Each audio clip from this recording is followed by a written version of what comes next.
G'day and welcome back to another episode of Wicked Machine Works. I'm here with Dave from D-Tech again, episode 2. Hi Dave. Hey Nick, how you going? What are we doing?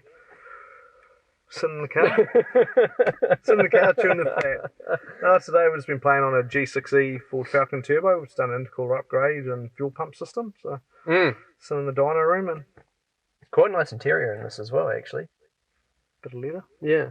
What did this make? I know that's a silly question, but what did it make? It's already had some work on it before it came to us. So on the dyno, this made just on 240 kilowatts at the back wheels. So we're about To be expected? Yeah, with the modifications that had already been performed to it, about there. It was a little bit lean because the fuel pump and the fuel system not quite keeping up with it. Yeah. A lot of that's just due to the age of them these days, though, with fuel filter maintenance that we quite often see doesn't happen in cars. It seems to be a forgotten thing. Now, shall we have a walk of the shop and see what's in? Yeah, have a little look what's parked up for the night and have a look at some of the projects underway.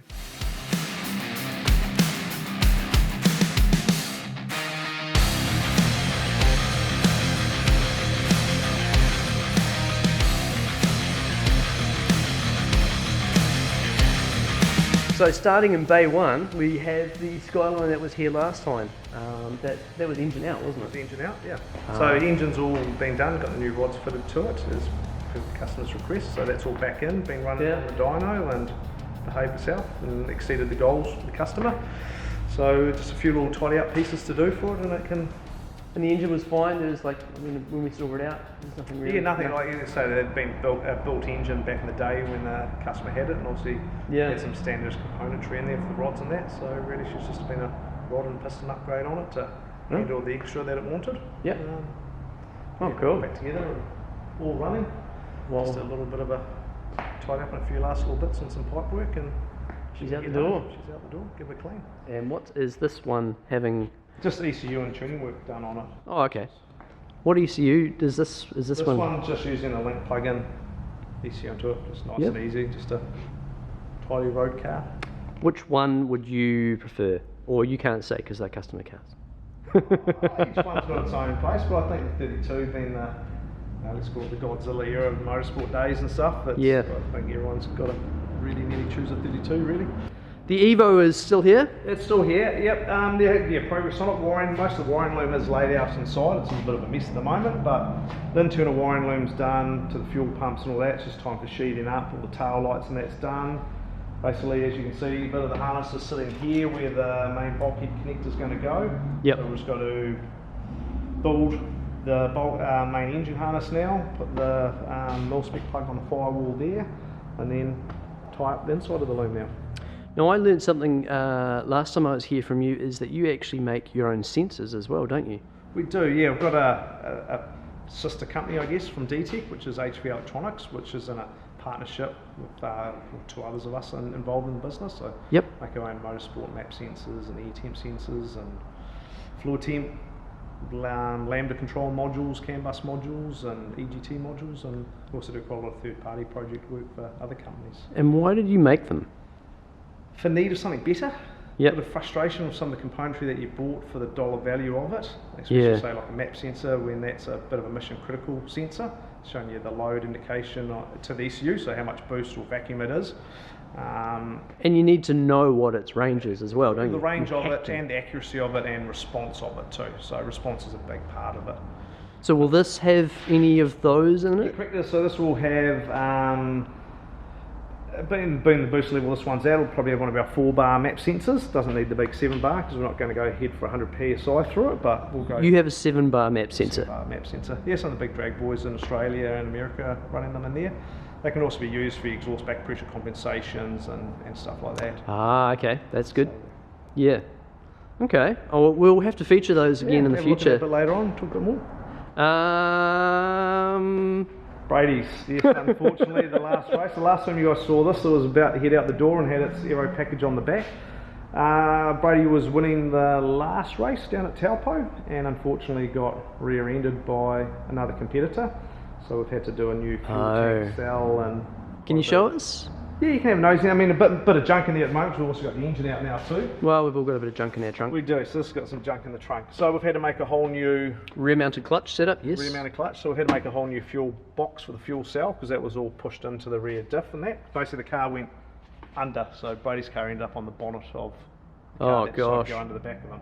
So main panel work wasn't too bad. We've had to straighten up a few main bits to it, but most of the damage was all underneath, so all the bumpers, all the body work underneath it, the fuel cell.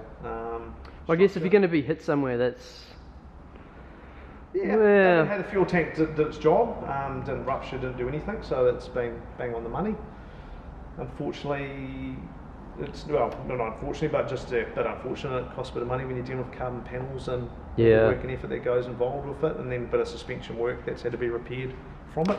And you discovered something around the front as well. We did when we were doing a... Can we talk about that? Yeah, you can talk about that. I don't think Brady's got anything to hide there. So doing a service on the engine, we then discovered that, so pulling the scavenger filter out, found some metal fleck in the filter, which sort of indicated something wasn't quite happy inside. Oh dear. So chose to pull the motor, and we're putting his spare engine into it so it can go do the endurance race now. There's not enough time to deal with the fault with the number one motor. Just ended up being a crack through the main block. So part of trying to repair that now is we're doing a bit of a remount of the engine, how it had been mounted previously in its previous life. We had a mount at the back and a little wee mount off the front, and the fracture through the block is basically run through the main tunnel in that diagonal. Wow. So we're now making up a new engine mount system to try to hold the engine a bit more complete and transfer the loads through everything better. Yeah, because it's obviously got like an engine plate essentially on the back of it. Yeah, it's basically, but we'd call it motor plate at the back, but it's not motor plated at the front, which would help these things quite significantly. Yeah, so a little bit of detail onto how they mount will help hold it together a bit better. But you caught it soon. There was no. You caught it before he's on the track. It wasn't a failure. All the componentry's working, still usable and usable there, which is part of when you're dealing with cars. Even if it's a road car or a performance road car, we do suggest things like regular servicing with a regular shop that you use. When I say regular shop, place that you go back to always so you can have a look at the history of it. So one thing we'd do on most cars would cut oil filters open, and you'd have a look inside the filter and seeing, we're looking for any bits of bearing or anything untoward going on there, which can tell you a bit about what's going on with the engine. You can sit there and help to life it or catch these problems before they come up. Especially on a race car that's a bit more highly strung. Yeah. Unlike a normal car with a normal road engine, you're not pushing it to its limit, you're not thrashing it, you're just sort of dawdling around. But when you've got a vehicle that's on the track, a race vehicle, you're pushing it constantly beyond what it was supposed to be doing. So you've got to make sure that you keep up with oil, filters, checking fluids constantly. All the fluids in it. Everything's, I call it the blood, the heart of the engine. Like that. So your oil, think of that as like your heart. So your oil pump, your heart, keeping everything lubricated. Also keeps things cool. Yeah. Right componentry, and obviously you got your water and all that. It goes hand in hand together with it. Yeah. You're pushing things, and naturally. How you push things. We're generating at higher cylinder temps and loads on bearings and stuff. So everything's got to be bang on the money. Especially for a car like this, when you head into it's done endurance racing of 3 hours worth of racing at full noise at a sprint level. Like a V8 supercar, it's not highly strung. It's strung. Yeah. But not. You wouldn't say highly strung. Reasonably highly strung to that point. I mean, they've gone. In these supercars now, you look at that. Looking at bringing in their call it a crate engine, where they're trying to bring everything down a peg to lower the costs involved in that. Some of that is changing the valve springs that they run, so you don't run them as high in the rev range, and changing those characteristics to make it less strung. Compared to, we're not doing diesel dyno pulls. Yeah. 3,200 horsepower and it explodes. Yeah. Not doing that. No, not like the big American ones that you see. They're quite spectacular at blowing up. No. And now to my right, this is my right. You were telling me that this is going to come in soon, and here it is. Yeah. So and I dig delivery. I really do. So there's two sister cars. So obviously the other one has got the Jägermeister livery on it. So this is running a BMW V10 engine inside it. Single nut wheels, sequential gearbox. That's baller. All the good bits. So pretty cool car. Yeah. Wow. That is a little bit of a mess though, but yeah. 10 pounds of something in a 1 pound bag. That's it. She's a big donk. Gosh, that's really huge, isn't it? Well, I guess a big wide V in it and a big long motor. You know, you got big 5 intake cylinders on each side. Yeah. Yeah, so they've still got a bit more work to do with the whole airbox set up on them and the cold air feed to it. But for now, we're getting it on the dyno, running it up, and looking through all the little problems that may arise, going through the coolant system on the dyno. Basically getting the car ready so I can go to the track and do some preliminary tests and find out what it can deliver. Yeah, and then they will keep chipping away. Boys up there at Racing Weeks, we can keep going. But good sound as well. Oh, beautiful sound. Yeah, it definitely sings a song. That's really interesting. What's that? Like a coil cover, I guess. Yeah, coil cover. Blings. Yeah. All right. Well, I'll have to actually check this out on the track at some stage.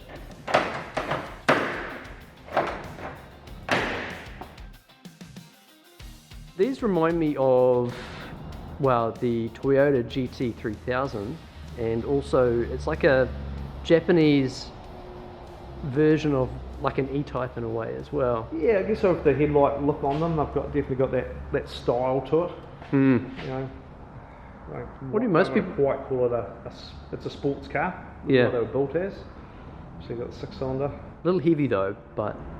Yeah, a lot of the cars back in those days were though. I mean, you've got to look at Americans and all the rest of it. This would have been a lightweight, nimble performance monster compared to anything else, you know, from best of Britain or from America. Coronet 500 around the same time would have weighed twice the weight. Yeah.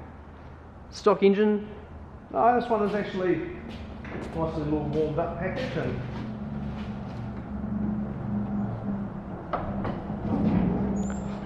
oh wow! Triple carbs, got your triple Solix.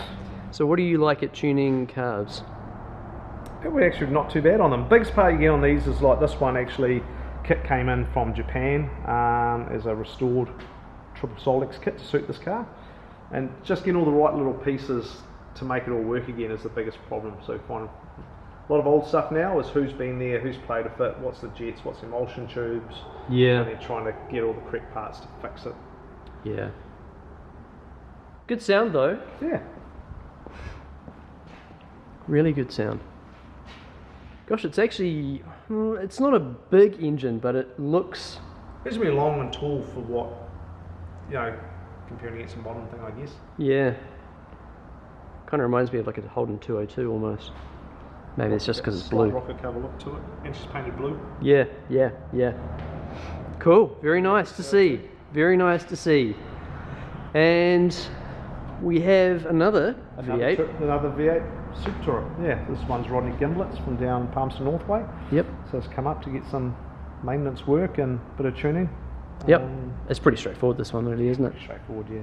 So everyone's going to watch these and think that V8 supercars are really common now.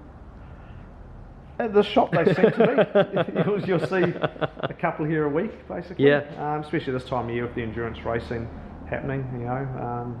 A lot of them now have moved in from being that sprint car type stuff to doing the New Zealand 1 hour or 3 hour endurance classes. So yeah, we still, you know, we've been involved with them from a tuning category. For when they first started off, now it was 10 years ago, nearly 10 years ago. So we did all the tuning work and some of the parity work with them as they've evolved from Super Tourers to the NZ V8. So we've been involved with the category for a long time, and basically most of the cars still come back here now for the tuning. Most of them all hot rod now, all changed ECUs and dashes and hot rod the engines, and they've moved on to other lives. But yeah, we're quite fortunate we're still involved with most of them and most of those customers for the last 10 years. They are quite a cool class of race car as well. The Super Tourer class was a fantastic class. It really did foot the driver. You know, all the cars were the same. The chassis all built by Pace Innovation in Australia. Same guys that do all the supercar chassis.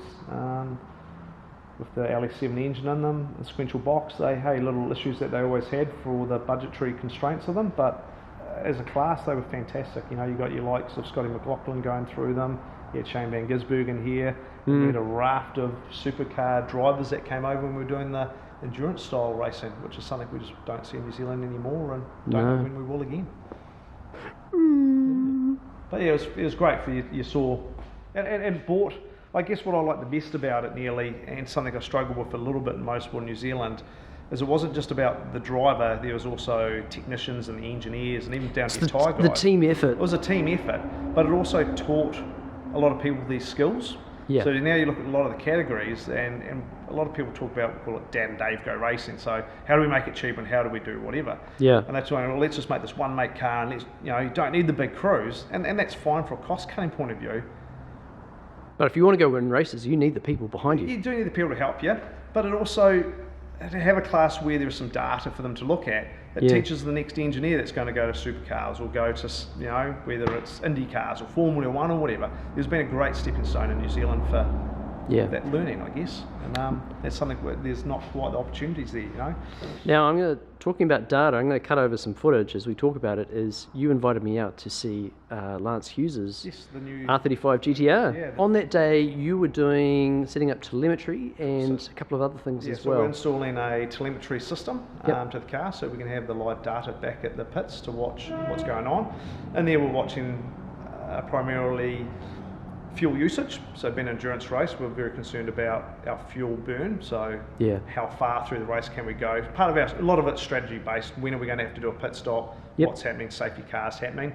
We're then also watching engine vitals or the alarms for the ECU and that coming through, so we can see if there's, say, an over temp alarm coming up or anything to be aware of as it's happening. A lot of them are based off charts or data charts, and you're watching, say, water temp, watching it over time. Is it creeping up? Is it stabilised? What's going on? Same as oil pressures, exhaust temperatures, boost pressure in this case on a 35. Starting to look through all that. So there was a test day for both Lance, but also he had the help of Chris as well. Correct. So Chris Vanderdrift is a new co-driver for the team. He was good. He was onto it. Fantastic, man. Love behind Chris. the computer, looking at his own data. He's into it. Yeah. He's a proper racer that strives to go better and really good with helping Lance try to go better. So it was a good day. So it was a new, I guess, old team but newish car, and so a lot of the day was based around what does the car need. Obviously, new driver with Chris and the team. New car for Lance to drive, left-hand drive, paddle shift.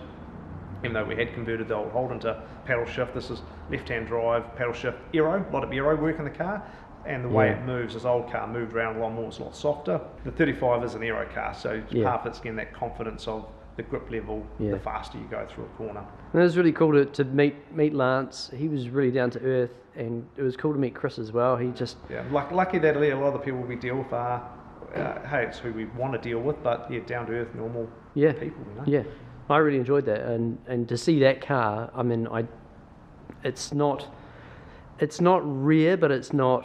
Definitely not a common car in New Zealand. Definitely not common. It's a factory. It's a factory built, nismo built GT3 race car. Yeah. There's more carbon than that than I've seen. Yeah, more carbon clipped on the outside, but hey, the underpinnings of it is our standard R35 steel chassis into it, with then obviously the FIA homologated GT3 roll cage in there, that Nismo fitted in there, or GRM in the UK as well. And all those buttons. Yeah. And our last wee vehicle to check out is the Honda. It was here last time, and I've actually met the owner when I was here last. And he is just about done, isn't he? Yeah, Richard Granger's car, the new Honda, is all pretty well wrapped up now. We've tidied up the wiring loom, stripped that out, so you can actually show us a few bits around it. Well, this is what was... Oh, the box of goodies. Unnecessary bits that have come out of the car, basically. See, this is my favourite kind of OEM wiring, plastic coverings, and then you got that sticky tape that gets stuck to all your fingers. Love it. It works. Love it. Cost point. Anyway, so all of that's come out of the car because a lot of it was quite untidy from the more reliability wise, like that ECU adapter and nothing wrong with it. But when you want to go racing, you can't have a little failure because something's got a little wee green Scotch locks on it, and it all gets done for a price. So the same thing we say about the price. We're trying to keep the budget down. It's a bit of we'll call it a club car. So this is a good budget club car to race. It's a K24. It's a standard K24 essentially. You can see we've still used the engine harness. We've just repinned it directly to the ECU. Yep. So instead of trying to use a adapter harness to get to the ECU, we've taken another set of connectors out of the equation. we sort of deemed that the harness that was in there was tidy enough and good enough to reuse for the purpose. We're doing brake ducts on it at the moment, so just adding some brake ducts to cool the brakes to keep it working a bit better and make the brakes more effective. And springs as well, or is it? Yeah, we're just going through suspension setup of the car, so it came with a whole heap of parts, so we're basically just going through it all. And are they like BCs? Are they? Yeah, it's just a set of BCs. So not the. I'd say BCs are more a good street kind of application. They're not the best thing, but in this instance, it'll be okay for the intended application, and it's something we'll develop on. But hey, no point breaking the bank. Let's get out there and have some fun in it. Absolutely. Richard's been out of the car, out of racing for a while, so we need to get it out there. Get him up to speed as well. Get him up to speed with it, and then there'll be these little things you go, that could be better, but you don't always need to do it straight away. Well, this is such a predictable package. You know what power you're going to have. You know, you're going to know how it corners every time. Easy fun. Jump in. Look after the engine, do your oil changes and that, and go racing. You can polish it. So we've done. Richard's organised all the plastic windows, and he's come around and fitted them all himself. Nice. He sort of likes to tinker. Yep. So basically, we've just gone through and done all the seat mounts now. Fitted the new seat. Well, that's a really nice looking wiring in there. Tidy dash in there as well. That is cool. Something like that was Richard's design work and playing with, so he's had it flocked and fitted in, and we've just installed it in, tidied up the wiring that was needed, and thrown out all the rest of the wiring you can see. Yeah. We've retained, some of the power cables that are installed in the car and stuff because they were okay for the job. Yeah, it's a one-seater now. It's a very cool one. It's got seat provision for the two seats though, so if you, I guess we come around. So it's a bit of a unique challenge in the bloody old Honda. So we have had to fit a secondary seat mount into there. Nothing for the class, just in case you want to have passengers. No, purely put a passenger in there, and safety is the main one. Try to add some strength back into it. And I'm trying to remember what that shifter is. Is that K-tuned? I think this is a K-tuned one. I can't. I'm not 100%. Someone can correct me when they see it. But it's turned into a real nice, tidy little car. No Accusum. No, it's just a brake bias valve there. Oh, right. Help limit the brake pressure to the rear. Very cool. So it's turned into it will be, many dual cards and bits on it, and it's just going to be a tidy, reliable club car. You can go off and do GT racing or Honda Cup in reality if you wanted to do that, get down that path. Very nice, very nice. Right, that concludes our tour here at Dtech for this episode. We'll be back here in another 4 weeks' time to catch up with Dave and see what's happened with the cars. But in the meantime, if you're interested in this kind of work, Dave might have something to tell you. Yeah, we're always on the lookout for the right kind of person. I guess the next right person looking out for would be someone that's interested in the motorsport aspect and wiring. Electronics. Electronics. So a bit of an electronics engineer potentially between the two businesses. Someone who's keen on doing PDM programming, dash programming, bit of data analysis, and also maybe on the electrical engineering side of things for the component design work and stuff that we do through HV Electronics. So anyway, link will be in the description if you want to get in touch and just chat with Dave and see if the stars in the world align. That's it, find the right person. Yeah. All right, mate. Thank you very much. No worries. Cheers for watching, guys. Bye.